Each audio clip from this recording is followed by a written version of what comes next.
Hello, everyone. Hi. You all look so good.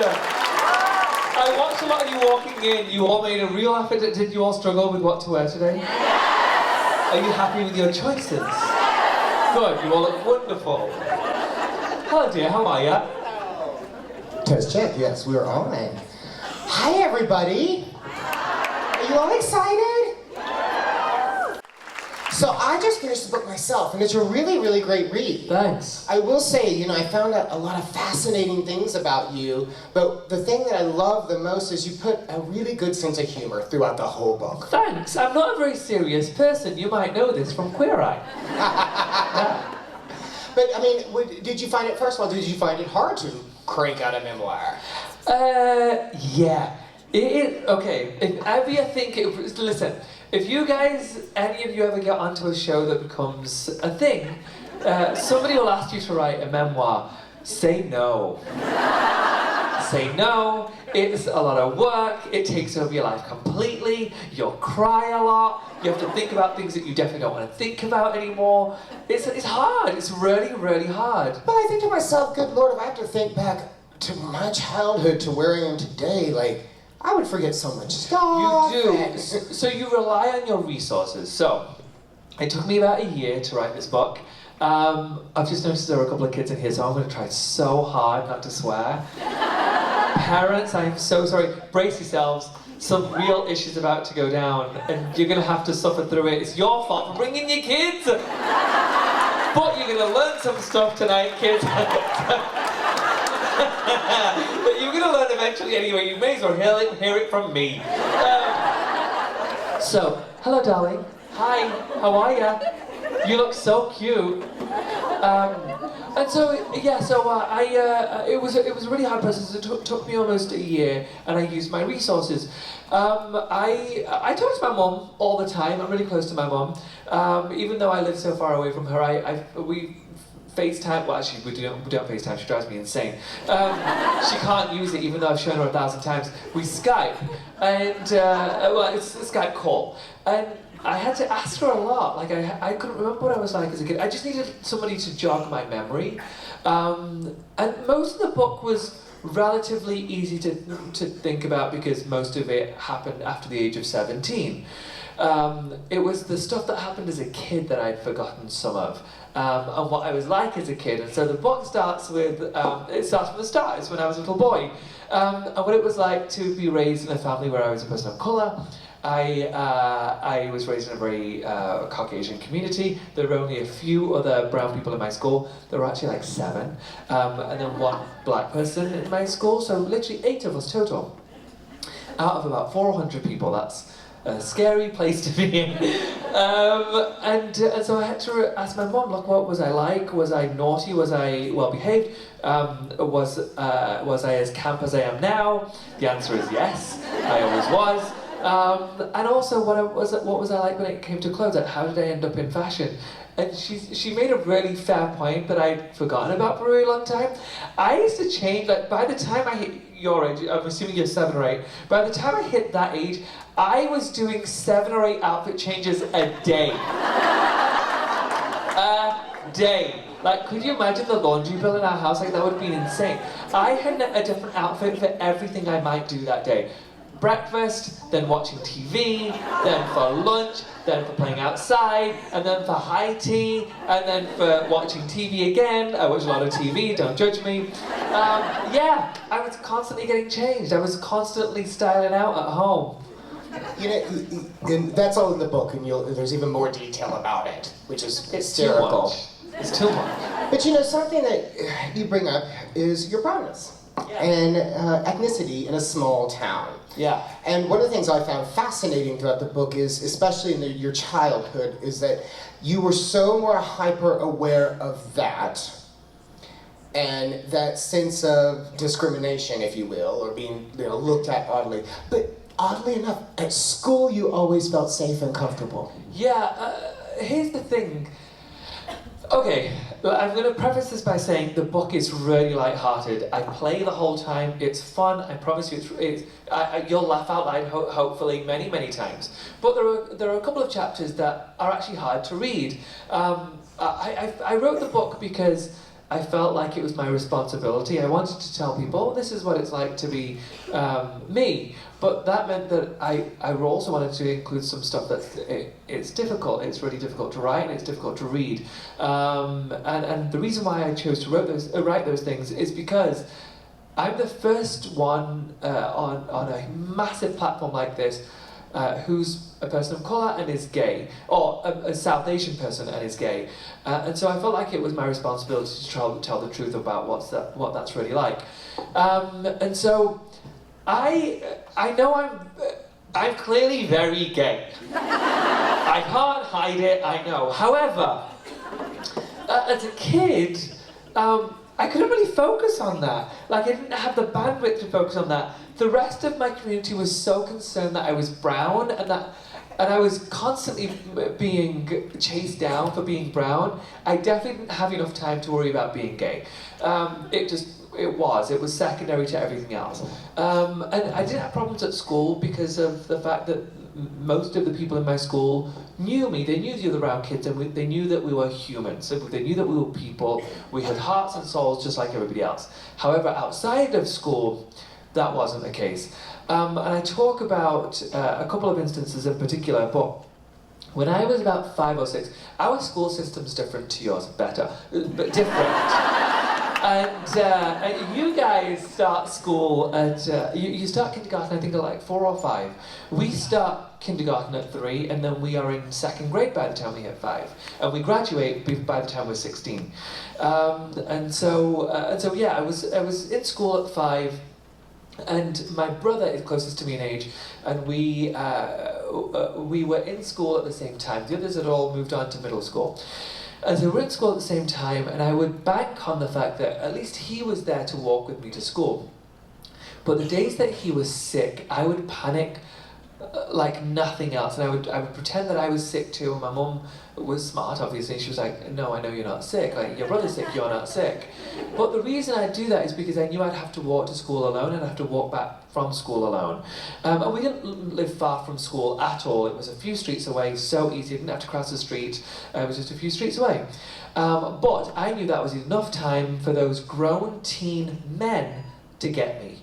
And so I used to, if I wasn't running as fast as physically possible to school to make sure that I wasn't attacked, I would try and find families, women, moms that I could walk close to make sure that these people didn't get me. And I would love to say, oh, it's just like 7-year-olds, they're all the same age as me. That wasn't the case at all. Like, these were men who were 15 to 20, 22, 23, who would happily beat the crap out of you just because you were brown. And so, whilst everybody else in school was worried about what they were having for lunch that day, I was thinking, am I going to get home alive? And I know that sounds dramatic. That truly is what happened every day. Every day.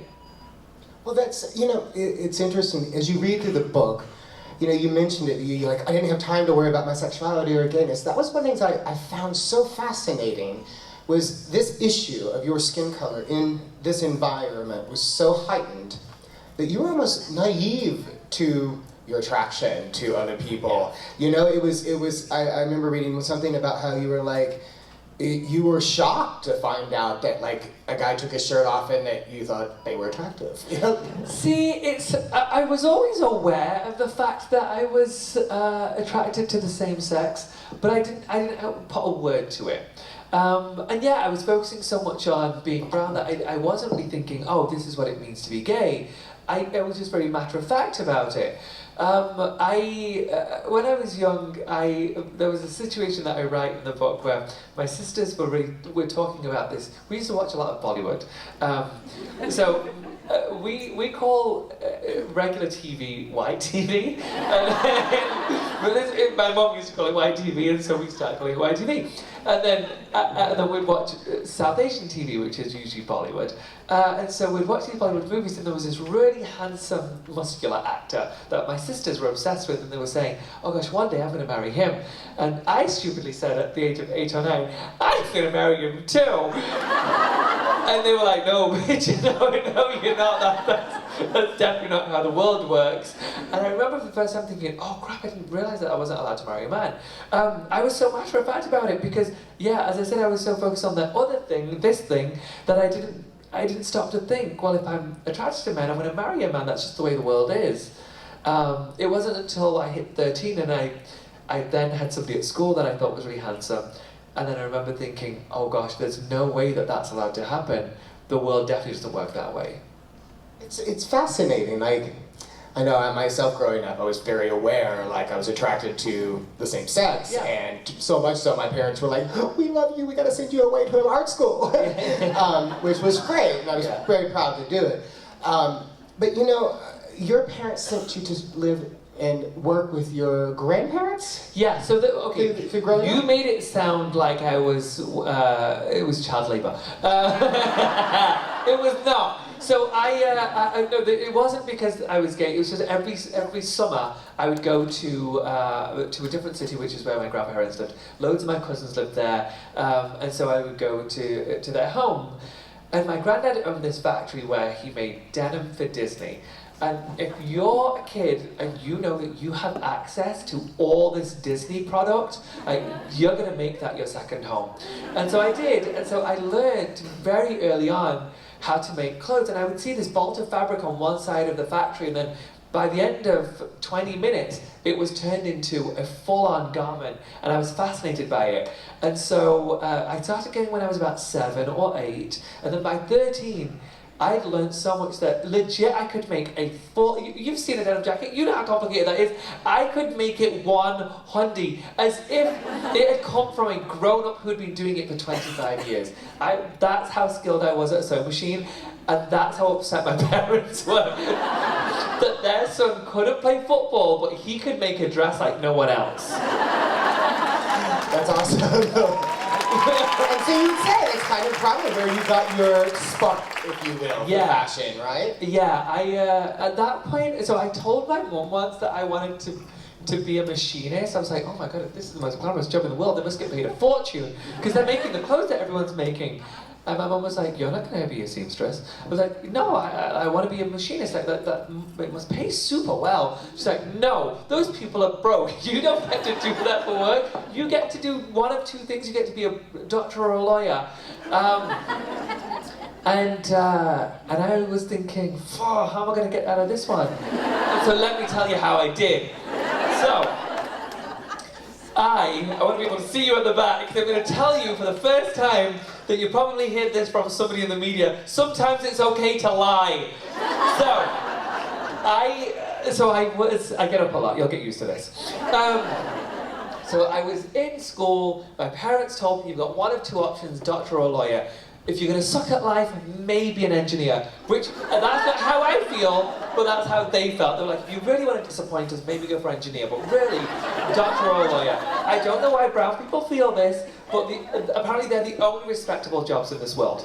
And so, they were immigrants, and they just thought that they're like good jobs, like that you're going to have a happy life. Anyway, so I finished school. I was never very good at school. Well, no, actually I was really good at school, but I never tried at school. And you'll hear this dynamic in the book with my family. My family, I love them very much, but they always had to study a lot. I was the kind of kid, I never studied, couldn't care less about it, but I always did really well at exams. And so I was like a solid A-B student, like rarely I'd get a B, so that was pretty impressive considering I didn't have to study. Anyway, then, I was pleasing my parents, I was doing well. They said, okay, now it's time to choose your course at college. Okay, fine. You've got two options. Okay, I know what they are. And so, yes, I will then try and be a doctor. And so I went to college for psychology, and that's what I was going to do for a living, knowing full well, this ain't going to last, like, no interest. But I just needed to keep my parents quiet for a minute. So I went to school.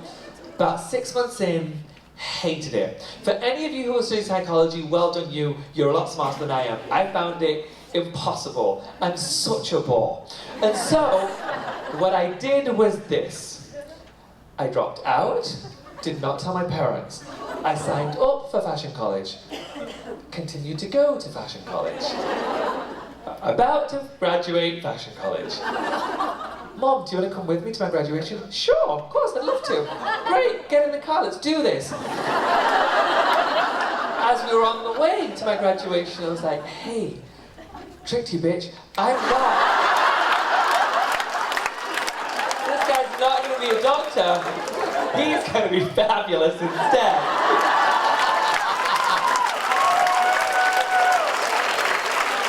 That's so awesome. Well, you know, even though you tricked your parents and went to fashion school, you also write in the book about your fascination with Bollywood. Yeah. And that you were like, I'm gonna be a Bollywood star. Yeah. So tell us about that. Okay, listen, here's the thing. I know that anyone who hasn't seen Bollywood must think I'm out of my mind. But just like YouTube something from Bollywood, YouTube like Bollywood movie, and just watch a couple of scenes, and it's really fun, and it's so lame, but it's so good. Like this dancing and this singing, every movie's a musical, and it's really fun. And so I thought when I was a kid, okay, if I'm not going to be a doctor or a lawyer, maybe I'm going to be a Bollywood star instead. But what I'm going to do is I'm going to play the part of the heroine, so I'm going to get the hero instead of that crazy bitch. Didn't happen. For many reasons. I can't act, I can't sing, I definitely don't dance. And so, but I still thought I could do it. I thought, and also, I can't read the language. I speak the language perfectly well. I can't read the language. But I thought that they were going to think, gosh, Tyler's such a good actor. Maybe we can just feed him the lines phonetically. None of those things happened.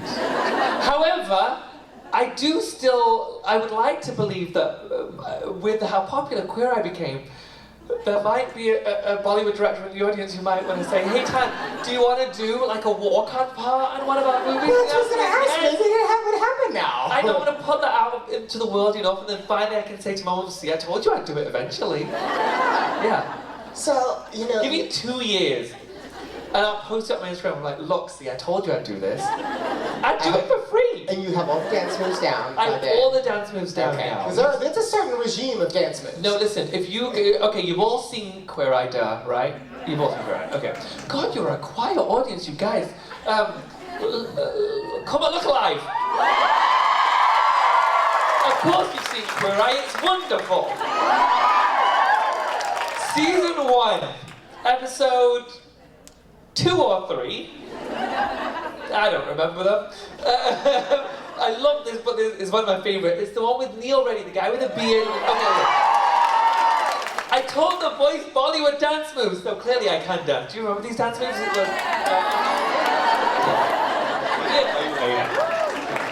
So Bollywood's your next stop, right? Yeah, Bollywood's my next stop. I'm going to quit Queer Eye and go on to Bollywood.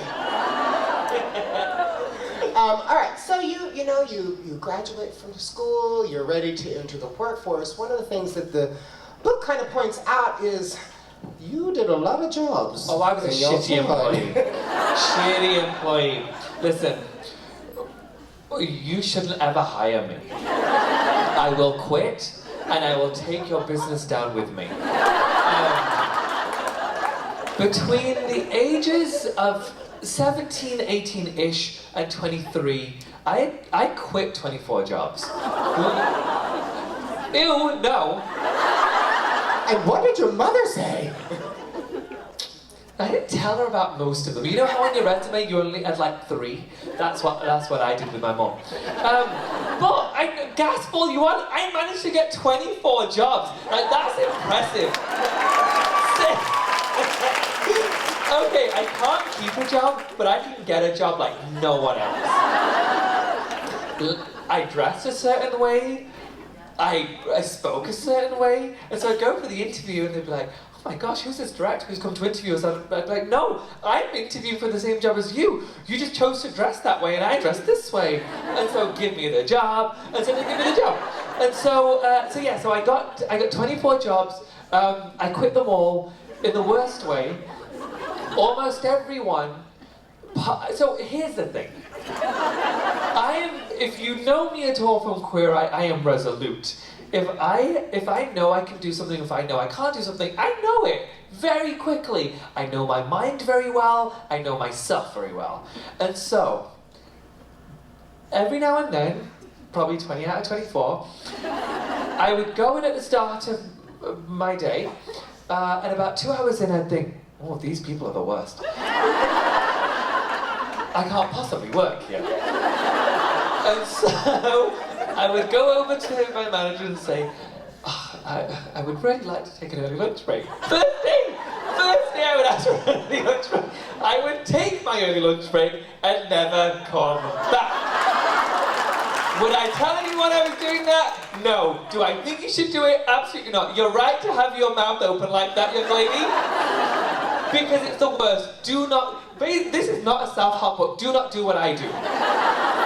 I'm just telling you, that's what I did. And it landed me in show business.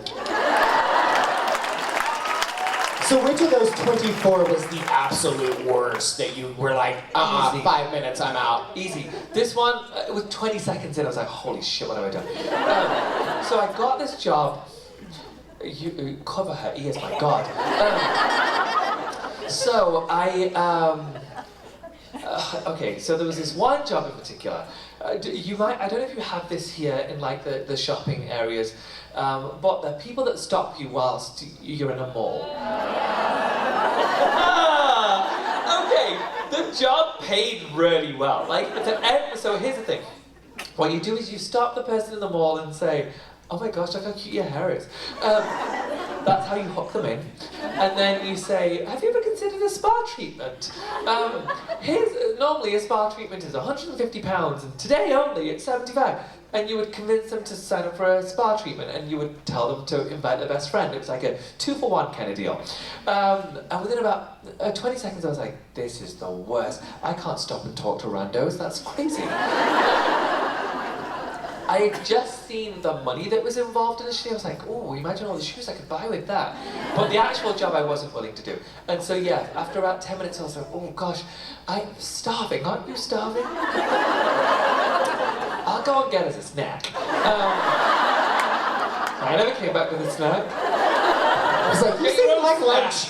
Yeah, lunch. Yeah. Well, you know, you say it's not a self-help book, but you know what? One thing I took away from that is that, look, especially people in the audience and people watching, you're starting your career out, and yes, you got to take a job because you can't just sit around and be a lazy hack. So, but the truth That's very true. Yeah, you got to take the job. But you know what I took away from this is the fact that if it's not going to fit, don't force it to fit. Yeah. See, listen, many of us stay in jobs where we're miserable, and I had many jobs before this, well, a couple of jobs before this, and I knew, again, I'm very resolute, and if I know that I'm not going to be happy somewhere, I just think I'm not willing to be miserable. I'm not going to be the reason why I'm miserable, and so if I'm not happy at this job, I'm going to get out, and I'm going to find something that makes me happier. Yes, that may displease my friends and family that I keep leaving jobs, but eventually I will find a job that makes me truly happy. I'm just not willing to stay in a job that doesn't bring me joy. And ultimately, if you're doing something you love, you're going to stay doing it. Yeah. You know? Anyway, quickly to wrap up that little story, I never found the job that I loved, and so I had to create my own. And so here's the thing, I don't take authority well. I shan't be told what to do, I won't be told what to do ever. And so, I had to create a business for myself where nobody could tell me what to do. And that's what I did. I have to bring up the fact, because again, this is Pride Month, and in your book you speak about the first time you went to Pride. And it was something that you were working, and you were like... yeah, it was so lame, because I actually did really like this job.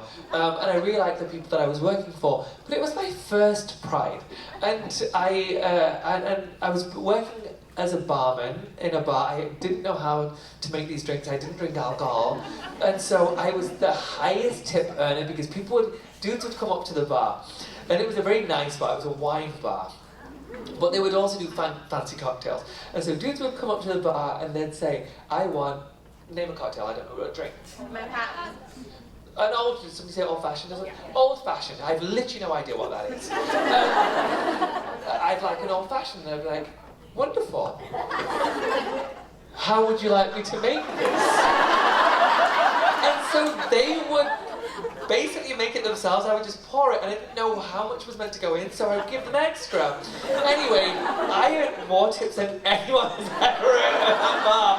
First and foremost, I thought it was so sweet that somebody who doesn't drink alcohol and is so scared of it is pouring drinks for them. And secondly, I was just a moron. And so they just wanted to give me money, which is real cute. And you see the pride, you hear the pride people? Oh yeah, I was talking about that. Anyway, so I lose my way a lot. And so it was summer and Pride was on, and I was raised in a small town and we didn't really have Pride.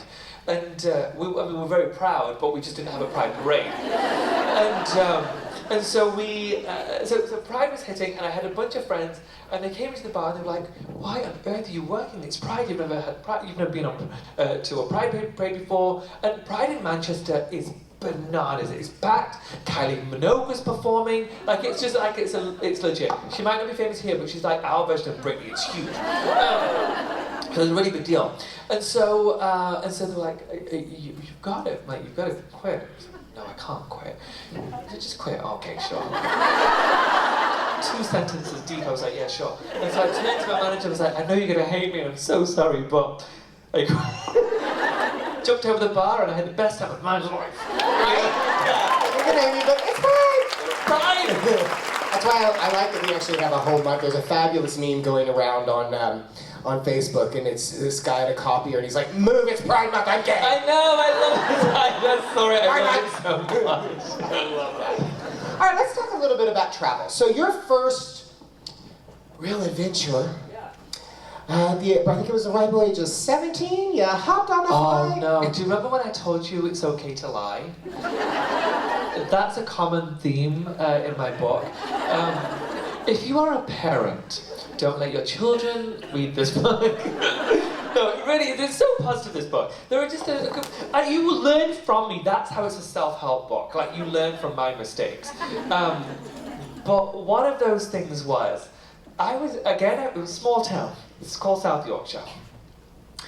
I was raised in a very, very religious household, and we weren't allowed to stay over at other people's homes.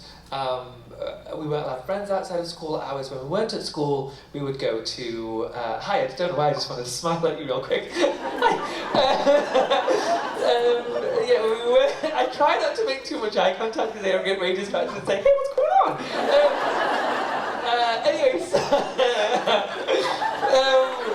So I really should grow up, I just can't. So we were in this small town, wasn't allowed to go have friends outside of school. We'd go from school to something called mosque, which is what Muslim people it's like your version of church, like church school, Sunday school. And so I'd go there every evening, and so I never went out of the house other than when my parents knew I was going to wherever I was going because they had approved it.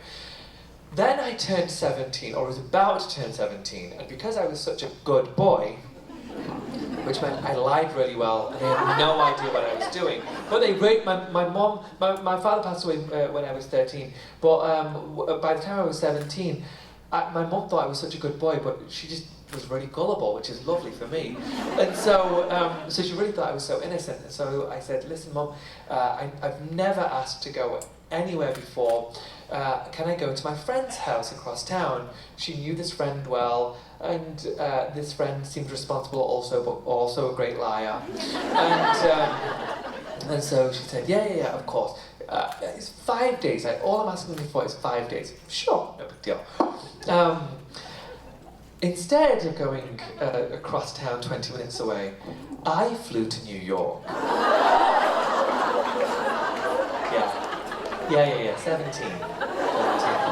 Never really left the country before, didn't know how to get out. I didn't even know how to get to London, which was 2.5 hours away, but I thought it was smart for me to travel to New York and have the time of my fucking life. Time of my life. Do not do that, kids. Let me tell you, if my kids ever do that, somebody's legs will be chopped off, or something else. Like, they will suffer the wrath of Tan France if they do. But I'm not as gullible as my mother. You're on point with that. So another trip you took, which ultimately ended up changing your life, and what you don't write necessarily is why you went there for the reason.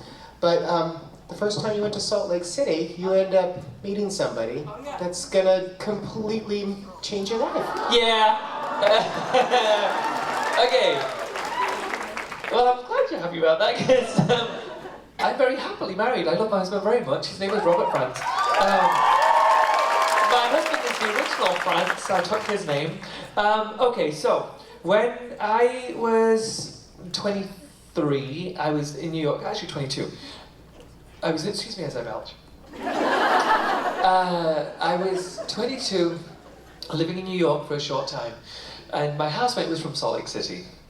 I'd never heard of it. He told me he was Mormon. Didn't know what that was. I thought it was. I thought they were Amish, and they are not. They absolutely are not. I'd literally never heard the word before. Anyway, he said, "Come to this place called Salt Lake City with me. It's where I live." I was like, "Sure. I don't mind checking out a new place." I visited and I fell in love with it immediately. I thought it was gorgeous. It really is. It's you're surrounded by the city's surrounded by the mountains. It's the most beautiful place I've ever seen in my entire life. And so I continued to go back. And part of the reason why I loved it is this: coming from England, where my people, Pakistanis, are treated in a very negative way. And I want to give you a good example. I once dated somebody who, this was very typical, this happened more than once, and it happened to people I know. I dated this person for about 3 weeks, and then once he was going to his parents' house on the weekend, and I was like, "Oh, I'll just pick you up from your parents' house." "No, you can't pick me up from my parents' house." "Why, dummy? I've got my car, I'll pick you up, you haven't got a car." "No, my parents can't see you." "Why? I'm a human being, like I'm clearly visible, they'll see me." "No, I can't be seen to be dating a Pakistani."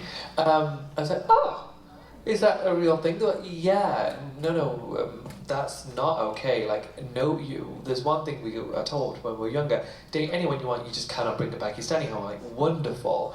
And then apparently this was quite common knowledge, and it's still quite a common thing in the UK. We're seen as just undesirable. And so when I came to Salt Lake, for the first time ever, I was sat in this restaurant, and people were just being lovely to me, like so nice. And then girls, they were clearly confused, were hitting on me, and I was like, holy shit. For the first time ever, somebody can take me home and proudly say, "This is my brown partner." That was so nice. It was so nice to feel desirable for my colour for the first time. And so, I loved Salt Lake. And then I kept going back. Every 6 months I would go back for a couple of years. And then my friends who I had gained, I would go to a bar or a club with them, and they would get really frustrated because if you've ever been to Utah, especially Salt Lake City, full of Caucasians, like, spot the brown person. But it's different from England, where they get really excited when they see a brown person, not just get him. And so I would go out to the gay bar, and they would hit on me like I was the exotic one because I had an English accent and I had beautiful brown skin. It's beautiful. Thanks. Remind me to come back to that brown skin, please. And it's not just an arrogant comment when I say beautiful brown skin, and I'll explain why. And so I would go. They would ask me out. And so my friends would get really annoyed because they were the dudes that they were trying to get with. And so they said, "Okay, we're going to put you on this website called Connection. And then people can't hear your stupid English accent. All they can see is this picture and a bio of you." And so my husband, this guy, Rob, he had just gotten onto Connection. He had just come out 2 days prior, and he saw my picture, read my bio, sent me a message saying, "You don't look like you're from around here." And I responded, "Yeah, no shit, Sherlock." And then he married me. Literally, one and done. One and done. One and done. He's never been with anyone else. Could you imagine? I could be terrible in bed and he'll never know. Never know.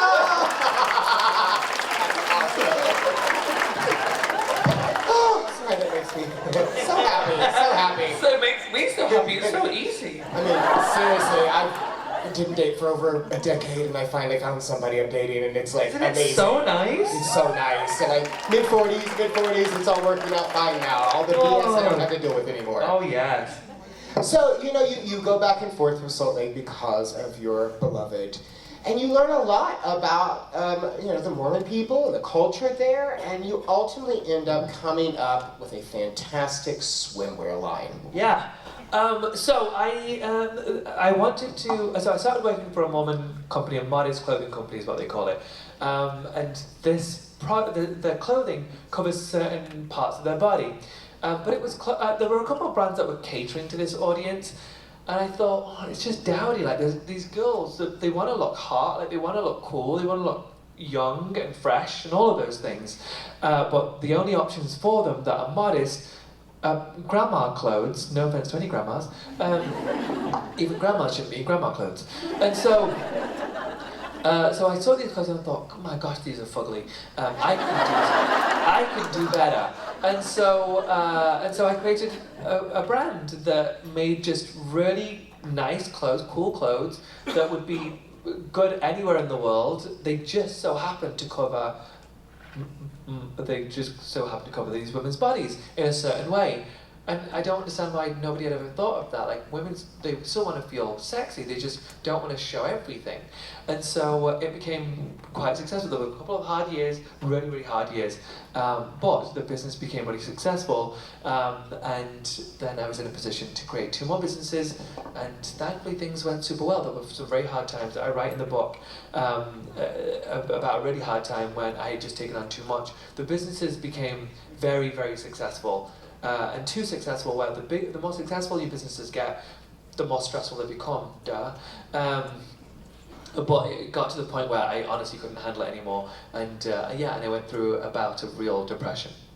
Well, one of the things you mentioned in the book is, as he started these companies out, I mean, literally, it was his partner in their living room packing boxes and shipping stuff out to clients, and you fooled everybody. You created different accounts for different things. So when I had this business, I was selling to some really big companies. Like Forever 21 was one of my clients. I was designing product that you would see at Forever 21 5-6 years ago. I was having it produced in China, and then shipping it across the US, across the world to Forever 21.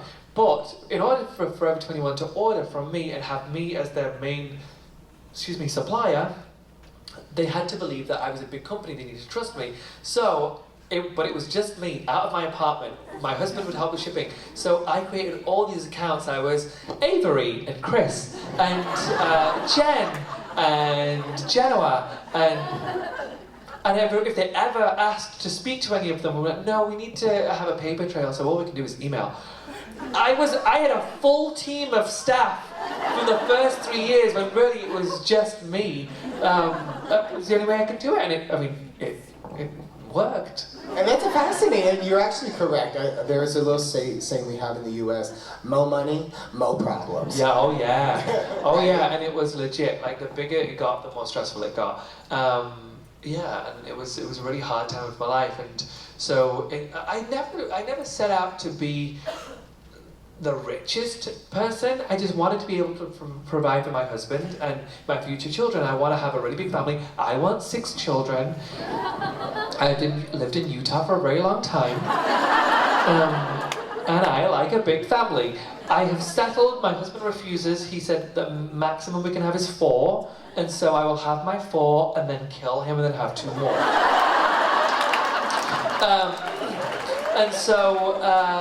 I wanted to have a big family, and so therefore I need to be able to provide for my family. And so I didn't expect a ridiculous amount of money. I just wanted to do enough to really take care of them for the rest of their lives.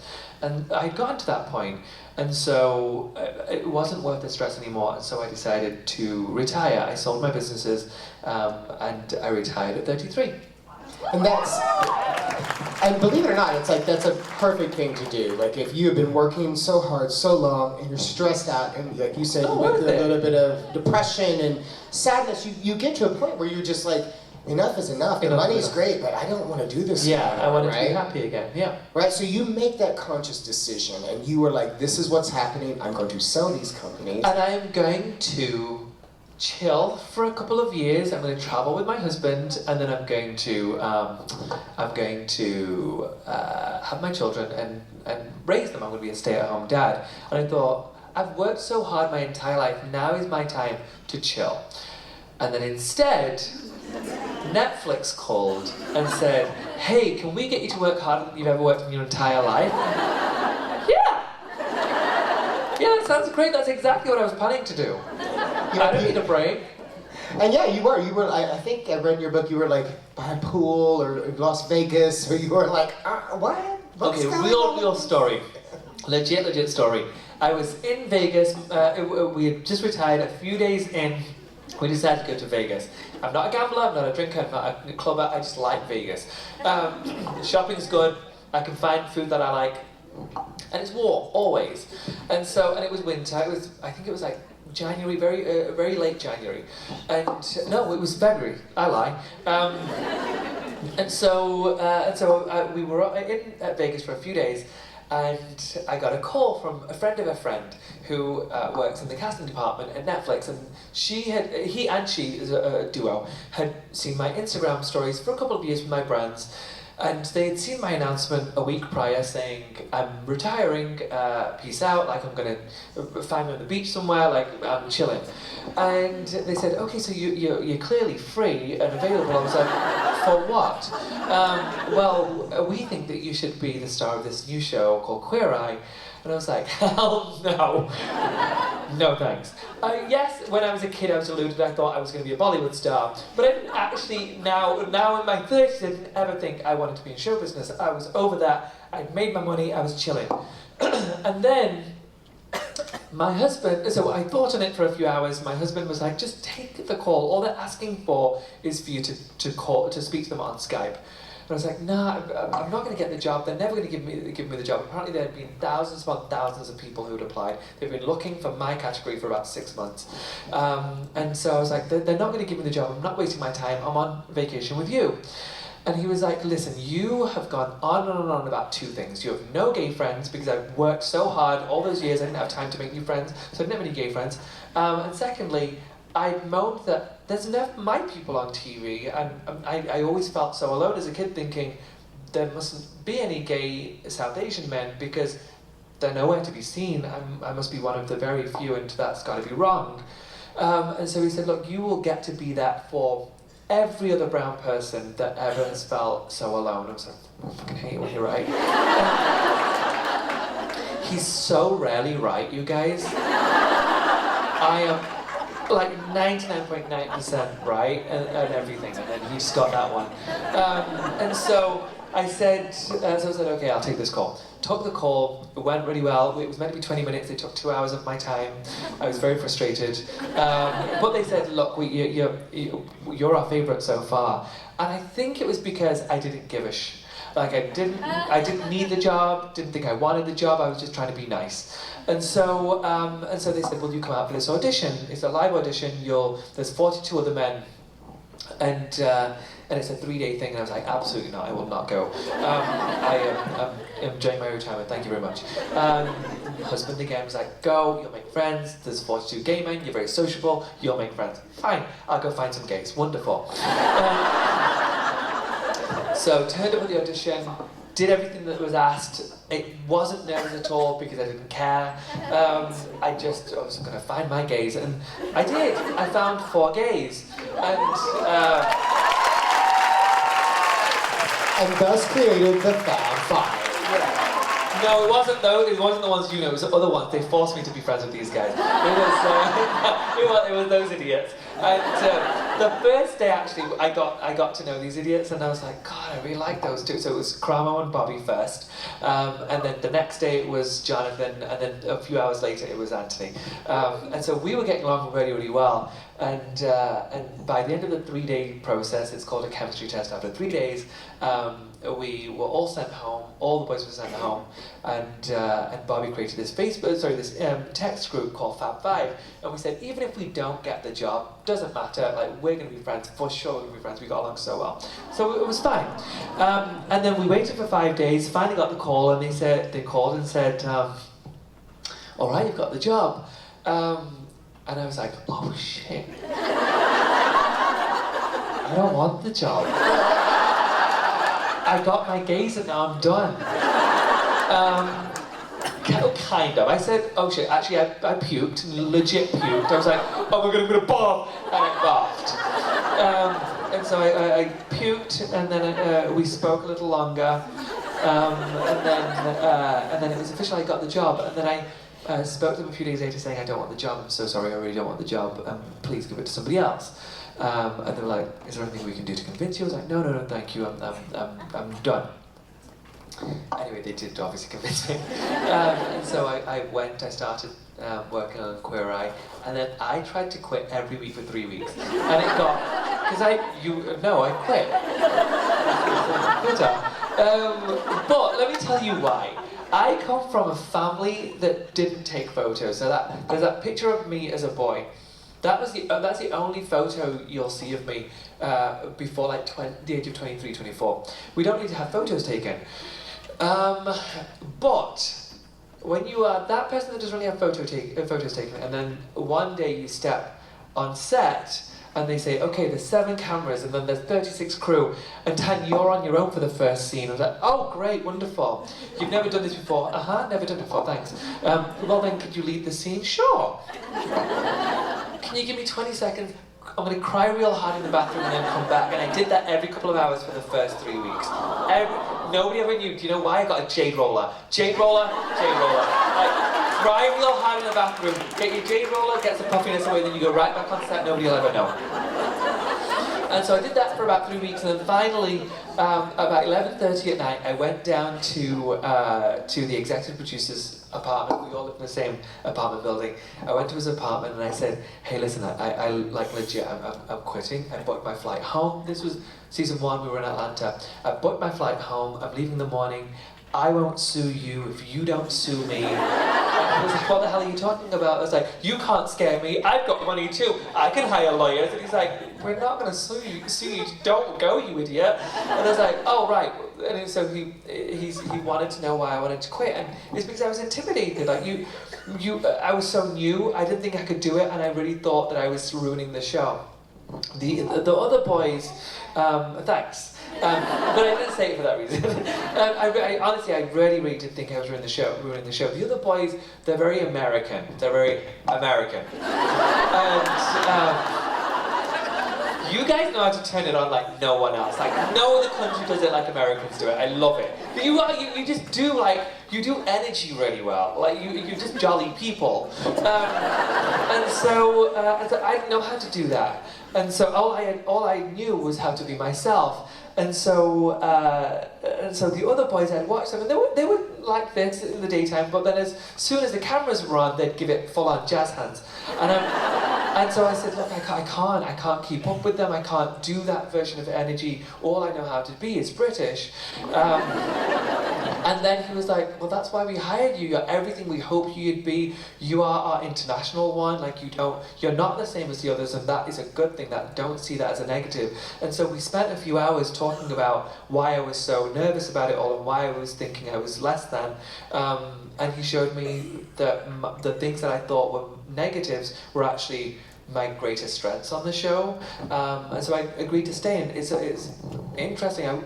It's amazing what I could have done with those 24 jobs if I had just told somebody why I wasn't happy.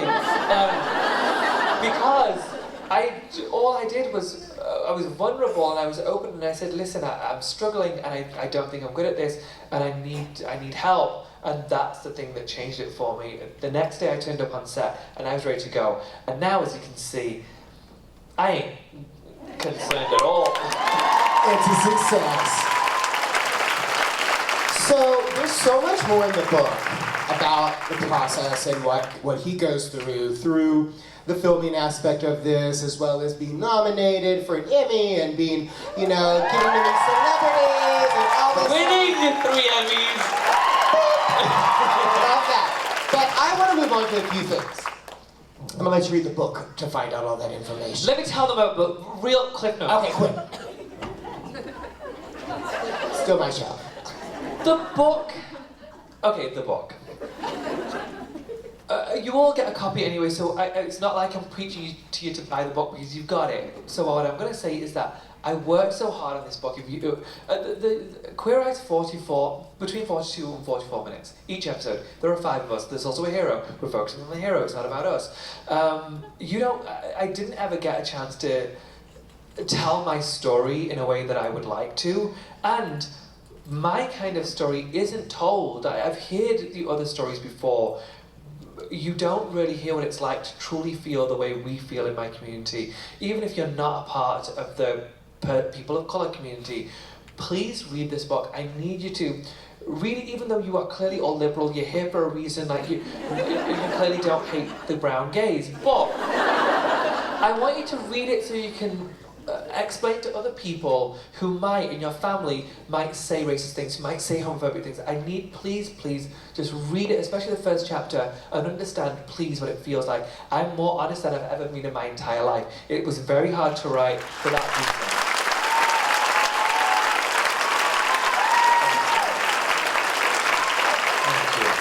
Thank you. Please read the book. You will learn a lot, but also, I promise you, you are gonna laugh so hard because it's fucking ridiculous.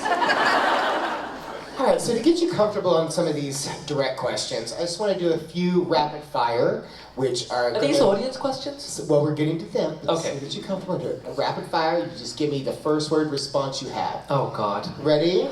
Yeah. Tube tops or crop tops? Crop tops, always. Love a crop top. Right. I like tube tops also, but crop top, I love a crop. What's your favorite color? Ooh. Today. Brown! That's awesome! Mine's reflection, actually. Oh, yeah. That's a good color, right? Boxers or briefs? Boxer briefs. Awesome. Favorite breakfast food? Ooh, eggs always. What is your dirty little secret or habit that people don't know? Dirty little secret. It's more of a habit. I bite my nails real bad. I know it's gross. I can't stop. I've tried so many times to stop. I can't. Same here. All right, so these are some audience questions, which are really, really fascinating. You guys did a great job at these questions, so congratulate yourself on that. Okay. All right, so this one has to do with fashion, and is what is your opinion on fast fashion? Do you condone it, specifically since clothing, fabric, contributors, they contribute a lot to the majority of landfills and pollution. What is your take on this? Because we will end up with tons of, Forever 21 $5 bosses that are going to go somewhere. Yeah. I will say this, factories are not the only contributors to what is happening with the planet. Also, don't get me wrong, I'm not saying that it's a great thing, but they're not the biggest culprits for this. Fast fashion is hard. I struggle with this because I know what it's like to be poor. I was poor for a very long time, and I wanted to feel a certain way, and clothes made me feel a certain way. I got a lot of my confidence, I got a lot of my self-esteem from the clothes I was wearing because it made me present to the world a certain way. So I'm not going to knock fast fashion. My advice is this to the bigger conglomerates who are actually doing it: find better ways to make it more eco-friendly and don't use child labour. I went to every factory that I ever worked with. I worked with them for weeks upon weeks upon weeks to make sure that they had appropriate conditions, and I would turn up without any notice to make sure that they were doing what they said they were doing. Just make sure you're more ethically aware. Awesome. If you could talk to your younger self, what would you tell yourself, and what advice would you give you? There is a section in the book, and this is the advice I would give to my younger self. When I was a kid, and even now, I used to cross my legs. I used to double cross my legs, and it felt great. Okay, I struggle to do it now. I'm old. And people in my extended family would slap my legs and say, "Uncross your legs. Girls do that." My advice to my younger self is to tell them to go F themselves, and you have every fucking right to cross your legs if you want to cross your legs. However you want. I don't care if girls do it. If girls are doing it, more people should do it. You men are ruining the world. That's true. How does the LGBTQIA community communities differ between the US and the UK? Okay, you guys were slow on that marriage thing. Come on. It differs. We're a little more open about our community. Back home, we're a lot more liberal with our community. I do love that America's getting better and better, but some of the things that I see in the press lately is horrific. Don't get me wrong, we have our pockets of problems in the UK, but overall, I think that I'm sorry, you guys. I think that the Brits do a better job when it comes to accepting the LGBTQ community as humans. Awesome. We're getting there. We are. We have one more big step. Time. One more big step of non-discrimination, but we will get there. I don't we will. care who I have to sleep with or kill, is what I like to say. You don't have to sleep with anyone or kill anyone. You just got to be on Queer Eye. Ta-da! Yeah. What do you want your Do legacy to be? kindness. I want my legacy to be that I did something for my community, every community that I represent, that I used my voice, and that I was visible. Last one, and this is something even your publicist would like to know. Yeah. If you had to be a spirit animal, what would your spirit animal be? Okay, I'm going to answer this really honestly. We're not allowed to say that anymore, you guys. Let me tell you why. That's cultural appropriation. That was part of the vernacular of people who, we call them First Peoples in this country, and so we should stop saying spirit animals. Don't say spirit animals, don't say who's your tribe, find your tribe. That's not our vernacular to use. I know that you said we're done. I need 5 more minutes. What time have we got? I don't have my phone. We got 5 more minutes? Yes, go for it. Let me tell you, I just want to give you, I'm assuming you're all Queer Eye fans, so I just want to give you more information. I'm assuming that's what you want to know also. So, first off, I hope you enjoy the book. I really do. As I said, I worked really hard on it. I hope you really enjoy it. Some of the other boys have got books coming out later on this year. They're beautiful. You'll enjoy those too. You just get a deeper insight into who we are as the Fab Five. It feels really weird to always call myself part of the Fab Five because that sounds like a really weird name. But yes, we are. That's what we are. Okay, let me give you an insight into each of them real quick. I'm going to give you bullet points. I love my boys. I love my boys. I can't believe it's hard if you aren't in your 30s yet. If you're still in your 20s and younger, you think that, oh yeah, I'm always gonna be able to make friends. It's easy. No, in your 30s, it gets so much harder to make friends the older you get. Believe. I can't believe that I managed to get 4 of my very best friends in my 30s, and they're like my fam. Like I love them so much. Yes, they're the biggest morons I know, but I love them so much. We were thrust together, and that could have gone terribly wrong, but I get to spend like 12 hours a day, 6 days a week with them pretty much year round. That's insane. Wonderful. And so I know a lot about them. And so I'll give you little tidbits on all of them. Jonathan. When I first met Jonathan, I give you an insight into what my first impressions were on all of them, and how we all interacted when we first met. It's not what you'd believe at all. Oh, it's not what you'd think at all. One of my favourite parts is when you get to learn my opinions on them. Whenever I kept a journal, just before I started the job, actually just before the audition, I started journaling. I'd never done it before, but I thought I'm not going to get this job, and I'd like to remember for the rest of my life what it was like to meet these boys. So if that show becomes successful and I'm watching it at home, I want to be able to say, oh my god, I remember that guy on TV. I auditioned with him, and this is what he was really like. Anyway, so that really worked well for me, because now I'm on the show and I've got inside intel into what they were really like. Jonathan, when I first met him, he was loud, but he was wonderful, and I didn't know what it was going to be like. Two things about Jonathan. First and foremost, he couldn't stand me for one reason. He liked me very much, but for the first month or so, he told me that he finds me infuriating. I'm like, oh, really, why? And he was like, you talk about your husband too much. And I'm feeling real jealous. I'm like, oh. That gives you a really good idea of where Jonathan's head's at. And when my husband was around, he was furious. I tried to explain, we've been married for 10 years, like, he's kind of my man. It doesn't matter, when I'm around, pretend he's not here. Okay, great. And then, and so when I first started working with Jonathan, he would call me maybe 8 to 10 times a day, no joke. And it's not a phone call, it's FaceTime. And if I try to hang up and call him back on a regular call, he will send a message saying, "You vile bitch. I need to see your face." And so, and he'll admit he loves me too much, and I've told him it's a problem. And so I was having my house redone, and so I told him, okay, I'm going to do this. I can't speak to you as many times as you want me to speak to you. We all work so hard, and we don't have time to talk 8 times a day. And so I said, I'm going to do this. The only time I have a solid 10 minutes, 8 to 10 minutes, is when I'm in the shower. So I had a special shelf built in my shower, so all he gets to see is titties up. He asked for more, the answer is obviously no. And I was like, at least 10 minutes every day when I shower, that's your time. So, yeah. Okay, I'll give a short answer to the next one. Okay, Karamo, when I first met Karamo, I was like, damn, who is you?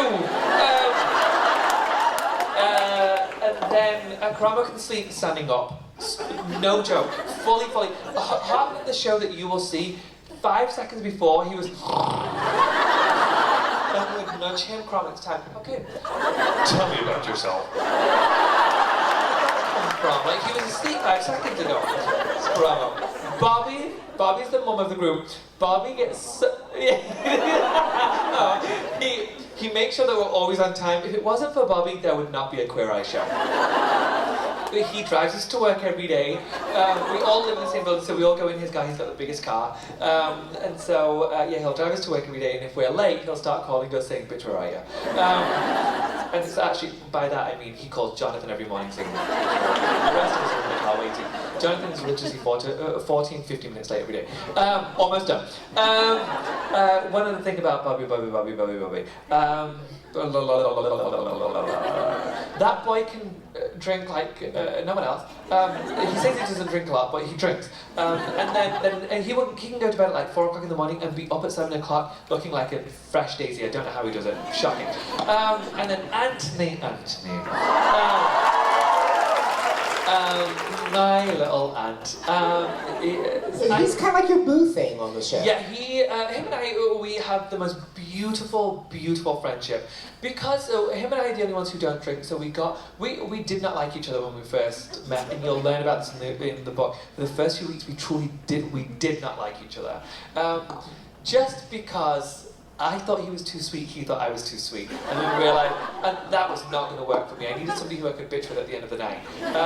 Anyway, we worked things out, and now he's my second favourite person on the planet. And it's funny, when we speak about each other, we do speaking engagements across the country, and almost every time we speak about each other, we both cry, and it's always caught on camera, but I'm not going to cry today. I love him so much. And what else do you need to know about him? What else do you need to know about him? That's it, I love him to bits. And then I forgot my specs on. Okay, yeah, oh my god, thank you for reminding me. I said I was going to talk about my beautiful brown skin. The reason why I call my skin beautiful brown skin is this. When I was a kid, I was constantly thinking, God, it must be so nice to be white. People aren't beating you up for just being brown all the time. I know that you guys have your own problems. I get it. Believe me, I know. But as a kid, when all you know is violence of being a certain skin colour, it made me dream of certain things, and that one thing was, God, I wonder what it'd be like to have white skin. And also in my community, it's really encouraged to be the palest you can be, because we know that, or we believe, that if you are paler, you will get a better marriage, you'll get a great partner, you will have wonderful kids. Like, pale skin is just the most desirable thing. And it really screwed me up as a kid.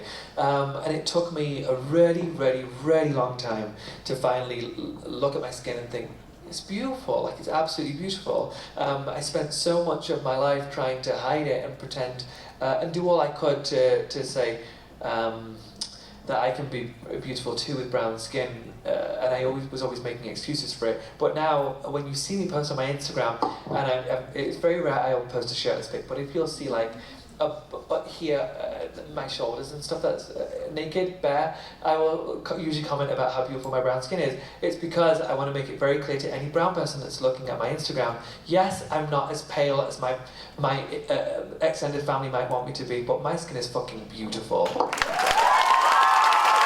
Okay, and the last thing. Queer Eye. Do you know that we shot some episodes in Japan? They're coming out soon. You guys have no idea. Like, yes, I loved season 3. The season gets better and better and better. I can't prepare you for how incredible this mini season of Queer Eye is. It's just a few episodes, but in my opinion, it's some of the most profound reality TV you will ever see in your life. I know that's a bold statement, but I'm the most critical of our show, and every one of my scenes I truly have been the most critical. I see every flaw in what I do, what I've said, but in this season I just sit back and I'm just in awe that I'm so lucky to be on a show like Queer Eye. Thank you so much, all of you, for coming. Ladies and gentlemen, tan friends. Thank you so